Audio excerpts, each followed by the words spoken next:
Assalamualaikum warahmatullahi wabarakatuh. Kami dari kelompok teori Brahmana. Perkenalkan, nama saya Amanda Putri Nurmayanti, absen 5. Perkenalkan, saya Aida Ismufiana dari absen 3. Saya Diego Muhammad Aminullah, absen 10. Apa itu Brahmana? Menurut Kamus Besar Bahasa Indonesia atau KBBI, Brahmana memiliki beberapa arti, yakni pendeta agama Hindu atau kasta tertinggi dalam agama Hindu. Secara etimologi, Brahmana berasal dari bahasa Sanskerta yang bisa diartikan sebagai orang suci yang memiliki sifat ketuhanan. Tugas Brahmana: 1. Sebagai ahli agama, sehingga memiliki kemampuan untuk memahami kitab suci dan menyampaikannya kepada masyarakat. 2. Karena kemampuannya memahami ilmu agama, Brahmana bertugas memimpin upacara keagamaan. 3. Brahmana juga berperan pada jabatan tinggi kerajaan, yaitu sebagai penasihat raja. Temu teori Brahmana. Teori ini ditemukan oleh Van Leer. Bukti penguat dari pernyataan ini adalah adanya prasasti pada masa kerajaan Hindu-Buddha. Hanya Brahmana yang dapat baca dan tulis bahasa Sanskerta dan menghidupkan seseorang. Teori Brahmana yaitu menyatakan bahwa agama Hindu dan Buddha masuk ke Indonesia dibawa oleh kaum Brahmana atau pendeta yang diundang para penguasa di Indonesia. Dengan teori Brahmana, selain bukti keakuratannya, ada juga yang membantah bahwa teori Brahmana tidak pas jika direlevansikan dengan penyebaran agama Hindu di Indonesia. Hal itu berkaitan dengan ajaran Hindu kuno yang menyebut bahwa kaum Brahmana dilarang untuk menyeberangi lautan dan meninggalkan tanah airnya.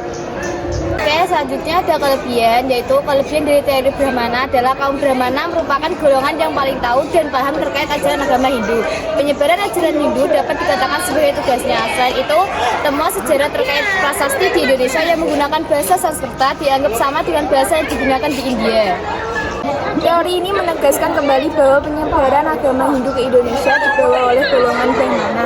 Hal ini didukung oleh beberapa prasasti di Indonesia menggunakan bahasa Sanskerta.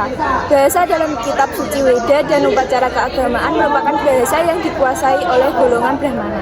Selanjutnya ada tokoh Brahmana yang terkenal, Nimade Sukrawati dalam bukunya Eksistensi dan Peranan Pandita Bali Ageng di Kota Denpasar menyebutkan tokoh-tokoh Brahmana yang ternama.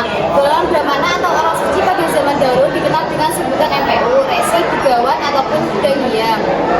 Yang pertama ada Hyang Hirata.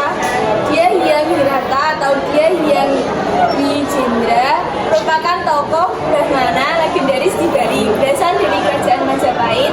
Hyang Hirata yang merupakan pendeta Hindu melakukan perjalanan ke timur dan menyebarkan agama Hindu hingga menyeberang ke Bali.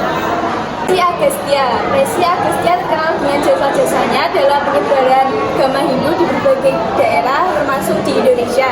Resi Agastya disucikan dalam bentuk arca, prasasti dan disucikan dengan tulisan di kitab sastra kuno. Namanya dengan jelas disebut dalam prasasti Dinoyo di Jawa Timur pada abad ke-8.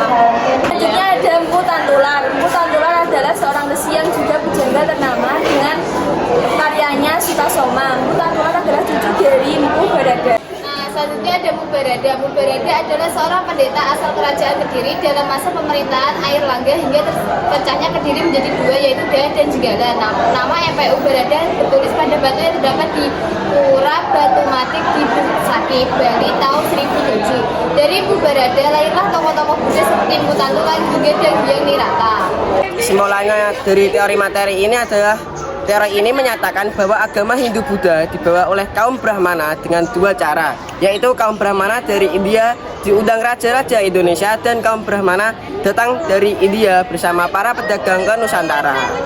Sekian dari kelompok kami. Apabila ada salah kata, mohon dimaafkan. Wassalamualaikum warahmatullahi wabarakatuh.